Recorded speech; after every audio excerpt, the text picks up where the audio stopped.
Reuters/Kevin Lamarche. Vice President Mike Pence and other top U.S. officials intervened to persuade Secretary of State Rex Tillerson not to resign during the summer as tensions rose between President Donald Trump and the nation's top diplomat, NBC News reported on Wednesday. Pence met with Tillerson in July to try to ease growing discord over policy, NBC News reported, citing 12 current and former senior administration officials and other people close to Trump. Their meeting came days after Tillerson, in a session with Trump's national security team and cabinet officials at the Pentagon, openly criticized the president and called him a moron, NBC News said, citing 3 officials familiar with the incident. NBC News said Tillerson's moron comment followed a meeting on Afghanistan in which Trump compared the decision-making process on troop levels to the renovation of a high-end New York restaurant. Also around this time, Trump made a politicized speech to the Boy Scouts of America, which Tillerson once led.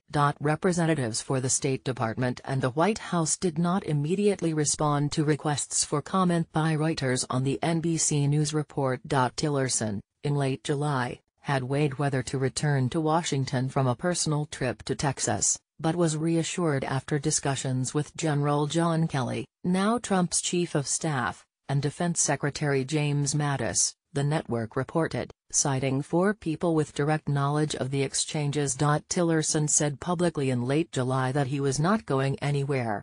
The White House declined to comment to NBC News, and a State Department spokesman told the network that Tillerson did not consider quitting in July, and did not call the president a moron. Wow, so many fake news stories today. No matter what I do or say, they will not write or speak truth. The fake news media is out of control. Trump tweeted Wednesday morning shortly after NBC published its report. It was not clear which stories Trump was disputing. Over the weekend, Tillerson said the U.S. had direct channels of communication with North Korea to see whether it was interested in dialogue in hopes of reducing tensions. The next day on Twitter, Trump said Tillerson was wasting his time.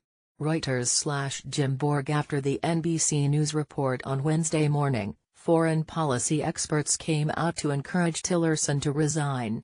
Rex Tillerson has been dealt a bad hand by the POTUS, and has played it badly.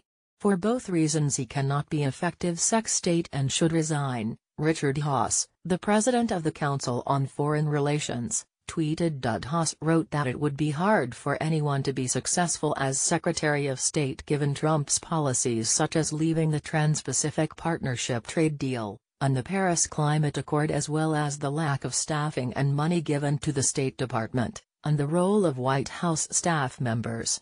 Haass also cited Trump's tweeting habits as an impediment. The Eurasia Group's president, Ian Bremmer, also tweeted that Tillerson should leave his position. I know Rex and he's extremely capable, Bremmer said. But he's now in an impossible position, and should step down. Tillerson is not the only cabinet official to have publicly diverged from the president on policy issues. Mattis on Tuesday said the U.S. should consider staying in the Iran nuclear deal unless Tehran was proved not to be abiding by the agreement. Trump has called Iran's 2015 deal with 6 world powers an embarrassment. Mattis has played down any tensions between Trump and Tillerson, most recently over North Korea.